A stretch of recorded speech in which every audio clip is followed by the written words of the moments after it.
Hi everyone, in this video we will show you how to fix Bell Slim remote not working with the receiver. First, check the batteries in your remote. If the batteries are weak or old, remove them and install a fresh set of batteries. Make sure they are inserted with the correct positive and negative polarity. Now test the remote again to see if it can control the receiver. If the remote is still not working, go to your Bell receiver. Then press the System Info button on the front panel of the receiver.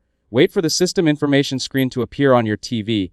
Here, you'll see information about the receiver, including the remote address ID. Now, pick up your Bell satellite TV remote and point it toward the receiver. Then press the Rec button on the remote. After pressing Rec, watch the remote address ID on the system information screen. The number should change from 0 to your remote's assigned address. This confirms that the receiver has recognized and paired with the remote. Wait a few seconds for the update to complete. Then try using the remote to change channels, open the guide, or access the menu. If the remote is responding correctly, the issue has been resolved. After that, press back or exit on the remote to leave the system information screen and return to your programming. If the remote still doesn't work, try replacing the batteries again, make sure there are no objects blocking the receiver's signal, and repeat the pairing process once more. You can also move closer to the receiver while pairing to ensure a stronger connection. Once the remote address ID updates correctly and the receiver responds to commands, your Bell Slim remote should be working normally again.